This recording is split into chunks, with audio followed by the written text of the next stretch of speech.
Hey, it is the last week of the year, 2020. It's amazing how quickly things go during a pandemic. Can you believe it? It's Carm Capriato live from the Remarkable Results Radio podcast studio. Good to have you all here in one of the most unique aftermarket resources that you have. It is a live show. We do it every Tuesday at noon. We have a shop tour that's coming up and a guest host coming up with me. Yes, a guest host. Well, let me see. Who's it going to be? Who's it going to be this week? I think I told you guys about it. Patrick McHugh. Patrick McHugh is in the house. Hello, Patrick. Hello, Carm. Thanks for having me on. Hey, good to see you, man, from Bimmer's Rescue out in Richmond. And, Patrick was going back and forth on what he was going to talk about. And it was only like an hour ago that he changed what he was going to talk about. And so I called it Off the Beaten Path. You're calling it the $100 exercise. That's right. So I'll dive in if you're ready. I'll try to make No, I am not. Okay. I am not. You let me know when you are. You sit there nice and tight. What we're going to do today is have a shop tour at Jerry Kazaya's place out in Plano. Look at that. Can't wait to get a tour of that place. I don't know if Jerry's going to have his wife, Dr. Laura Schwalek, with him. I am not sure of that. Maybe it's the last. Maybe Jerry gave her the day off. Who knows? And if you want us to consider your shop on a shop tour, please contact me, Carm at aftermarketweekly.com. And hey, do you know that the show is now a podcast? I think there's 6 of them out there right now. You can find it on any place you listen to podcasts. So if you miss this thing and you say, well, I can't always be on the show at noon on Tuesdays, and I can't always get to the website to watch all the videos, and I can't go to Carm's YouTube channel to watch the replays, just to have it on your smartphone and click it and listen, and you'll get all the really cool stuff that's coming up. We do trivia. Or no, wait a minute.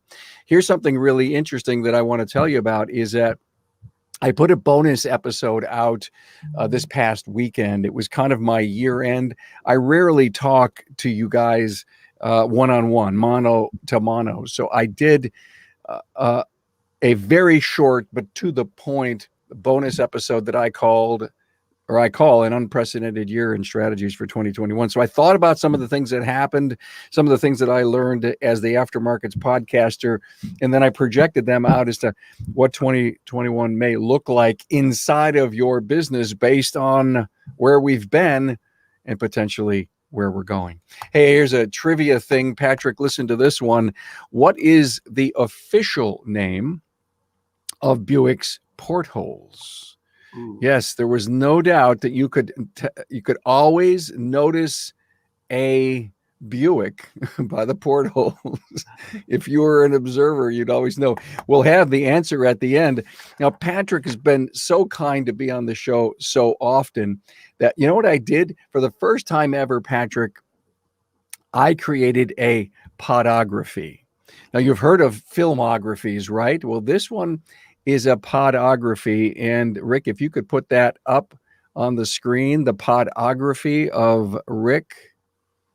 Yeah, there it is. So those are the podcasts that you've been on with us. And a couple of things I want to point out to everyone, if you want to check this out, maybe write a number down or two. The Engaging Kids in the Automotive was a panel discussion at Town Hall Academy. It was excellent. And that's when Patrick talked about his STEM program for kids and also the pivot that improved your business. Patrick, that was an excellent episode also, but a lot of great things to learn from Patrick McHugh. Well, if you're out on social media, we'd sure love to have you give us a like. I see some comments coming in. Give us a year-end high five. Tell us how your holidays have been. Check in with your city. That would be wonderful. Hey, I added something new to the website that I want to share with everyone. It's called Collections, okay? And there's a special page on the website that shows you all the collections. And if you go to the resources tab and you drop down and you see collections, you get a chance to see themed style episodes. As an example, this one here with Bob, with Peter, and with Matt, Tech Talk. All 9 episodes are collected together in the theme under collections under Tech Talk. So, and by the way, if you've not ever listened to this group, this is it's, as I've said on the 600th, this is the most highly edited podcast that I do, because these guys get very loosey goosey in their discussion. So, and by the way, I just had mentioned that the 600th episode was produced and released last Friday, Christmas Day. And I have to say that this group here contributed greatly to some great personal wisdom and great behind the scenes discussion of their first podcast with me and some other really cool stuff. So look at Patrick. Thanks for hanging out with us and being here. And I am ready for you, my friend, to jump into the $100 exercise. All right. So this is cool stuff. This is a while back. I got a little vibe from some people in my shop, kind of through a back channel, that, Patrick, all he cares about is numbers and money and this and that. And it kind of hurt my feelings. It's totally not true. And the people in my business are the top priority, and they're our number one greatest asset. And, we couldn't do anything without them. And it kind of riled me up a little bit as to why somebody might feel that way. And I thought about me working for other people in the past and not understanding the finances behind a business and just being part of it, but not quite understanding what or how it worked.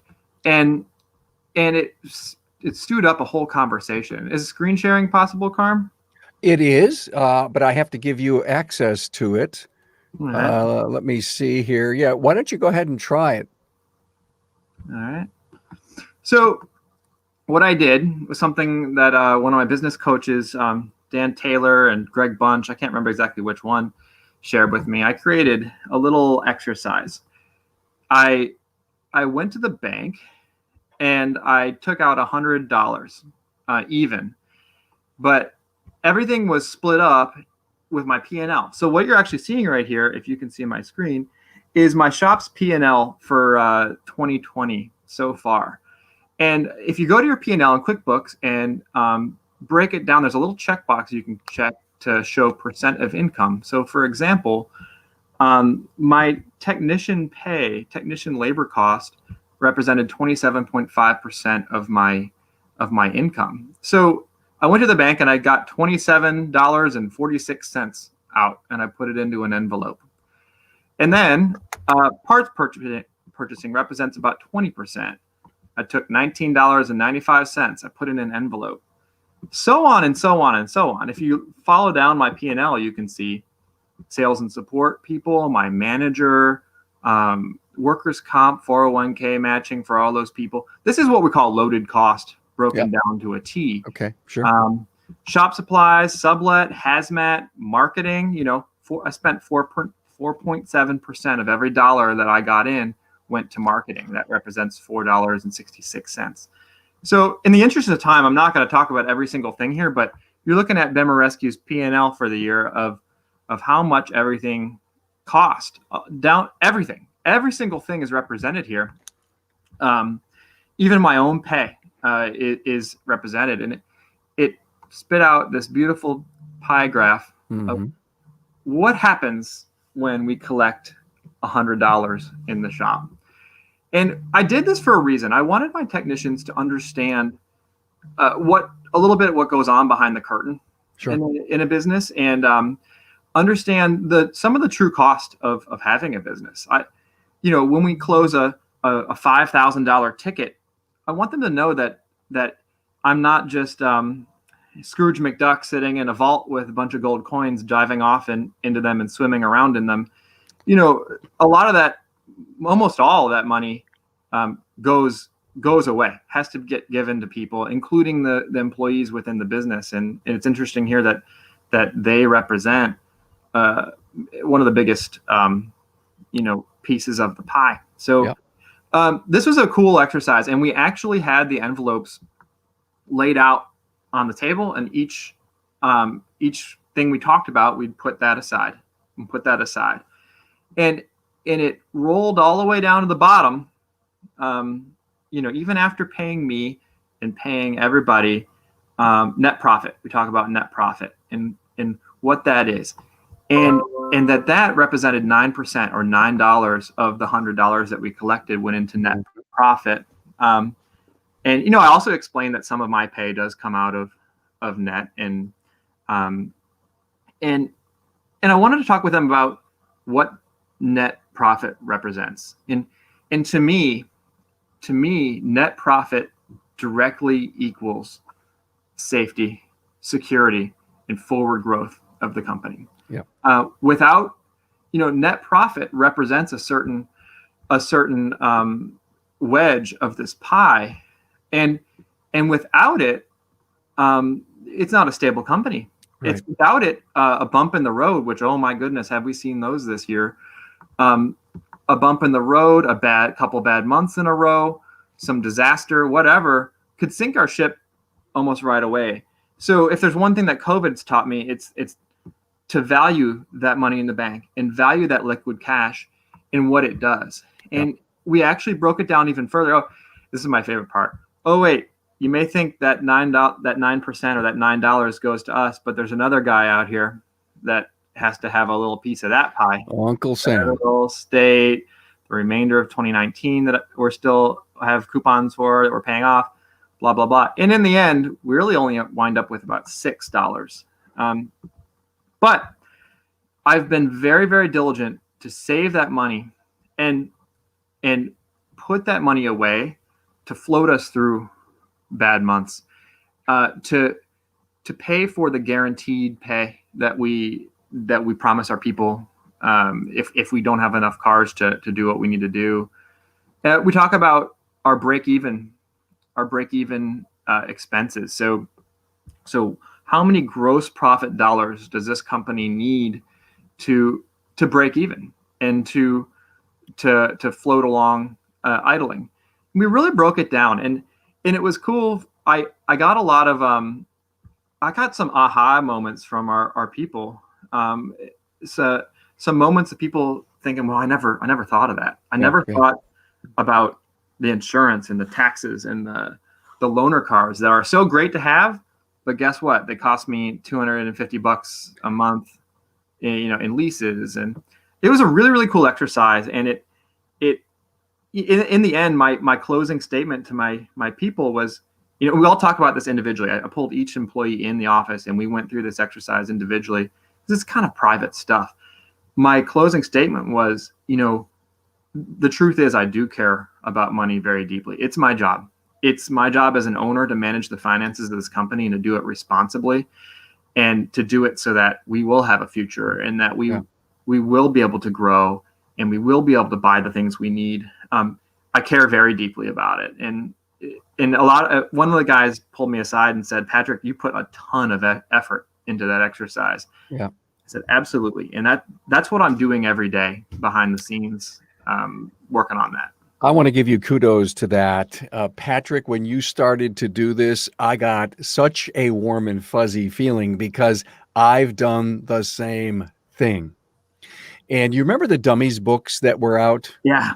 Yep. Well, I created a seminar called Profitability for Dummies. Yep. And I did this exact exercise. I took the return of sales on every category of the company against the $100. I put the money in the envelopes, and then I took those envelopes, Patrick, and I put them under the seats of the people who sat in the first two rows. Yep. And then as we were going to get ready to go over the P&L and to show where the money went, I asked them to take the envelope up. There was a code on the front, money inside, and we went through through the revenue, we went through the margin, we went through everything until we got to the net profit envelope. And everybody's opening their envelopes along the way. Oh, absolutely. And the person with the cost of goods envelope that we pay our vendors, they had the most money, right? And we expected them to take us to the bar that night. Yeah. but the net profit envelope was so critical because it ended up teaching people that you touch $100 and this is what's left. Call it $6.31. But Yeah. the security and the growth and raises and all the things that we need to grow our company have to come out of that. Yes. Yep. So Definitely. I got goosebumps because you've done something like this. And frankly, I think we need to do more of this in the industry. Thank you Oh, for setting sure. us off. Our people deserve to know, yeah, I told everybody up front as well. I said, this is very personal, very private information. It's really Yeah. nobody's business but mine.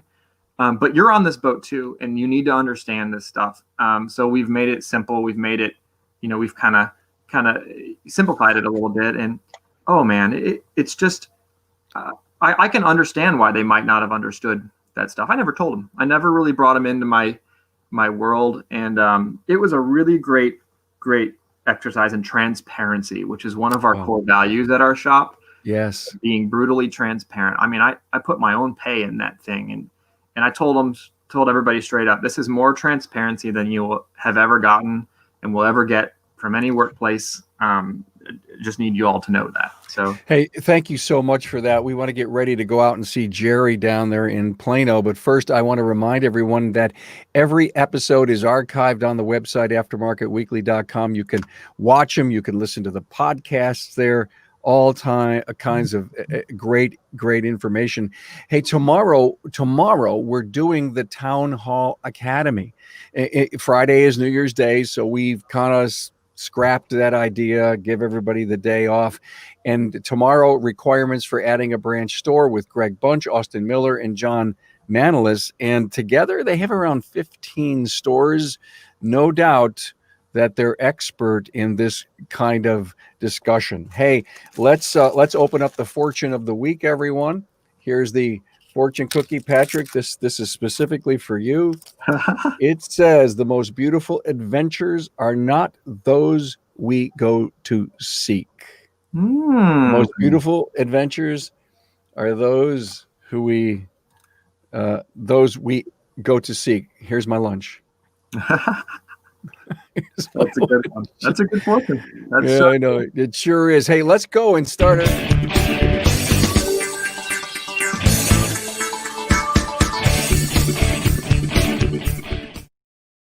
Hey, Jerry. Hey, Carm. Hello, everybody. Wow. I hope the wind noise is not too bad out here. We're good, buddy. Can't wait to see the place. Oh, my goodness. Yeah, me too. So today's, we're supposed to be closed this week, which is really crazy for most places. But it was going to be a 3-day work week. And I told the guys, listen, I'm going to stay home. And they said, okay, they told me that. And then they decided to come in. I just love my team. And I'm going to go ahead and get started on this. I got to switch the camera over. So bear with me just for a second. And I'm going to flip that. Now we're back up and running. You should be seeing my sign. Oh, yeah. Well, where we lost him. Nope. Oh, my. We just lost Jerry. Well, so what happens in cases like this, Patrick, right? That's why I'm here, right? That's exactly why you're here. It's very good. Yeah. So Jerry probably will realize that we lost him somehow, and I know he'll be back. But back to your exercise, it is not hard. Here comes Jerry right now. It is not hard. Kicked out. Oh, you're back, Jerry. There he is. Yeah, my internet kicked out, and okay. Anyway, here we are. You see, we have a big sign out front, and of course, this is the opening of the shop, the front end, and we go all the way down to the end of that other building. Wow. Okay. It's 35,222 square feet. I'm making my way up to our customer entrance point. We are a certified safe place, which means that if kids feel uncomfortable, if they have a problem, we are the safe place to come up to. Oh, great. So you'll see what we have on our stuff. This is our service write-up area, our customer setup area. You'll see our certifications on the walls and a list of all the things that we do. Our service advisors sit in the back. That's their desks behind all of this stuff. We have a big sign that says, due to liability issues, we can no longer install customer supplied parts. Patrick, I just want to share with you that I totally agree. I think that the CEO's job of every company is the proper allocation of its funds. That's right. And apparently you are doing a great job. This is our customer lounge. I built this little spot right here for kids when my son was 18 months old and his little legs could not get out of there. Today he's 30 years old and he's 6'5". So you can see there's more plaques and more wards. And look at, here's something that I think is unusual. I put articles that have been written on us all over the walls. Yeah. And we do that so people, number one, get a sense of the history of our company. And they also find out a little bit more about who's working on their cars. Yeah. Here's one from 1989. The auto shop leads the industry in recycling. And we're going to go down another wall. This group of photos and plaques were when I was awarded Small Business Person of the Year. Let's see. And but wait, there's more. Environmentalist of the Year. Imagine an auto repair shop being Environmentalist of the Year. So we have our accounting room. Like I said, we're kind of closed, but you can see this is our bookkeeping and whatnot. And then here is our research room. We have all of the Mitchell and Identifix and all data on these computers. The guys also have it at some of their stations. But here's our little shop. Again, we're running part staff today, and I have a stall here that I keep my motorcycle with my wife and her motorcycle in the back of the building behind the wall. And I'm not going to take a whole lot of time to go back there. That's our recycling center, and in the corner is our parts department. And we have the industrial dishwashers and sandblasters and all the stuff that you would expect, along with alignment systems, state inspection machines. All of that stuff goes in the back. The Hunter Evolution, I think that's what they call that thing, that crazy number tire machine. Yeah. And unfortunately, here's something that I love. It says, be the expert. Be the expert. When people bring their cars to us, they expect us to be an expert and find everything that's wrong with their car. How many bays, Jerry? 63. 63 bays? Yes, sir. We have 24 lifts and 63 work bays. This is our kitchen. We literally produce lunch every day for our team. Every day since COVID started, we produce lunch for everybody in the company. And Carm, you want to see our bathrooms? This is just an impromptu. They're clean. They have to be clean. We were the first AAA approved repair shop in all of Collin County back in the early mid 80s. And here we are. We have a client that just walked in. I'm going to go back to switch the camera. Hopefully I don't mess that up too bad and get kicked out again. I'll answer questions if you like, but I'm back to, one thing I want to share that I showed Carm earlier.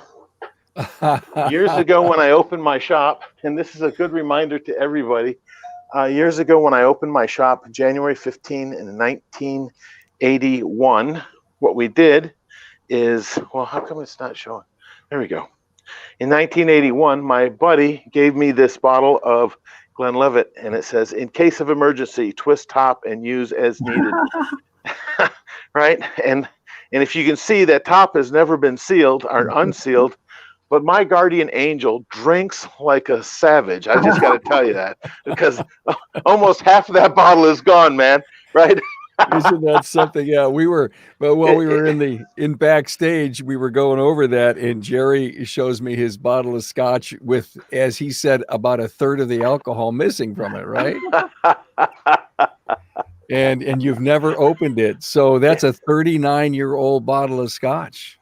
January 15 will be 40 years. And I'm telling you, my guardian angel must really be angry at me or just really happy because I keep him inebriated and lubricated. But I'll just tell you, I keep this on my desk in my back office to remind me that no matter what, it's never been that bad. Wow.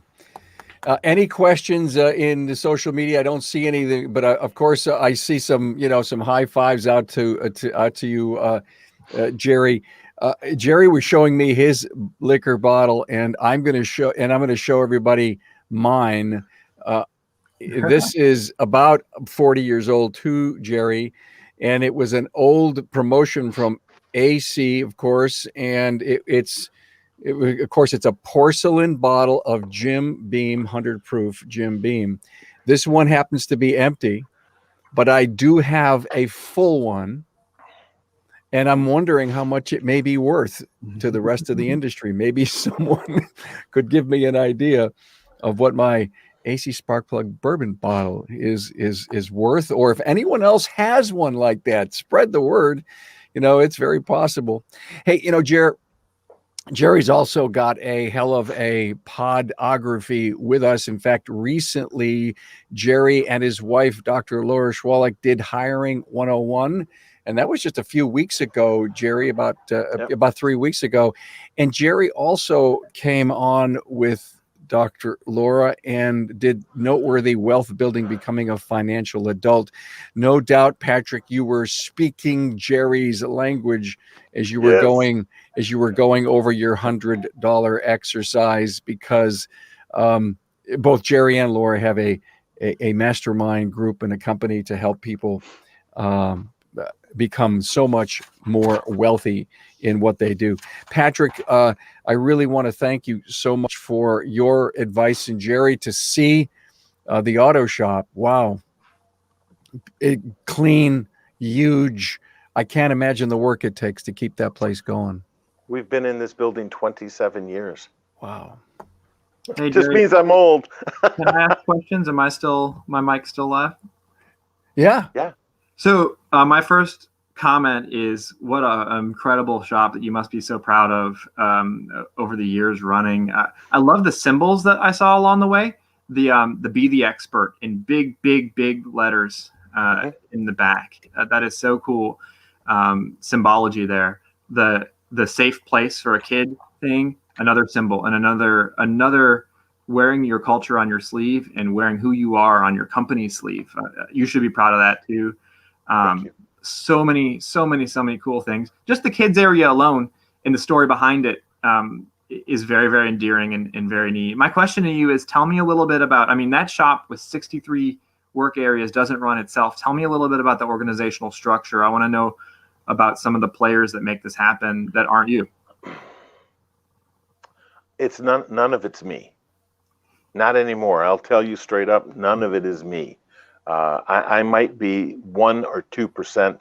I like to share stories at lunch when we have our employee luncheon. And again, we started that for COVID. We were doing weekly luncheons, but because of COVID, we decided to do it every single day. It's a lot of work. And usually I'm in the kitchen with my wife about this time, getting ready for lunch. But nonetheless, we have 2 great guys that run the front end of the business, and one of them spends a lot of time in the shop. He's really a lot like the shop foreman. I have an amazing parts man. He runs the back end and keeps everybody straight. I don't have a shop foreman as most people would expect. We have a great group of technicians, and everyone is, I don't want to say that everyone is self-policing. Everyone takes care of their own stuff. We have a really good group of folks. One of my techs in January will be with me 26 years, which should say a whole lot. My driver, I wish he was here, but he took my wife to go pick something up. We called him the mayor of the auto shop, and he's been with us for 16 years. It'll be 17 years coming up. And we have a gentleman who is a closed skull brain injury survivor who works only part-time, and he lives to keep our shop clean. He is just so happy.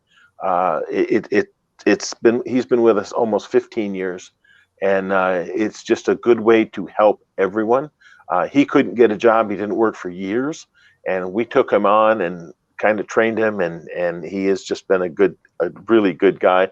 But the systems, and I have, because I'm attached to my tripod right now, we have standard operating procedures that are documented and written down, and they're to the point where if I gave you my standard operating procedures, the key to my company and my passcodes, you could run the store. It is really, like, I'm not kidding. Open, unlock the north-facing door. Yeah. Turn the key, remove the key. Immediately turn on the light switches on the left panel of the wall by the door. Immediately go to the alarm panel, and I mean, it's that precise and that descriptive. We left nothing to chance, and we continue. Our SOP manual is a living, breathing document. We just got new credit card machines, so we had to redo the process, the standard operating procedures for the credit card machine, right? So we look at it. It's not a one and done. We're going to put it in the vault and never see it again. We have our guys use it. And anytime there's something that is not accurate, we change it immediately, update it, and get copies out to everyone, as well as have the document available at every workstation in the company. And you can just go through your particular section, or you could read, for example, if you're a service advisor, you could look at the parts department's standard operating procedures, et cetera, right? And this is to me what allows me to travel the average of 130 days a year, as we've been doing for the last 8 years, as well as my wife and I have owned up to 7 multi-million-dollar corporations and effectively run each of them simultaneously. If I didn't have our Bible, we couldn't do any of it. Yeah. I hope that answered your question. Long answer, but no, that's really cool stuff. That's fantastic. It sure did. Well, thank you so much, Patrick. Great question. Jerry, great answer. And let me see. Oh, I want to tell you about what's coming up next Friday and Saturday. You've probably heard of PAVE, the Professional Automotive Virtual Education group of a dozen associations. I think it was 13 associations got together, and they've got virtual training going on the 8th, 9th, and 10th. But I'm carved out to do 2 1-hour chat rooms, and I'm going to moderate them. We're going to, on Friday the 8th at 11 a.m. Pacific, Why My Shop is Unique. And then a Saturday, same time, expense control. I'll have 3 different panelists as we tear that apart. It's sponsored by Napa Auto Care. So I'll hopefully see you guys. What's coming up with trivia? So here was the trivia question, guys. What is the official name of the Buick portholes? Well, they're called venti ports. In the 1950s, every car spotting kid could identify a Buick by the portholes in the front fenders.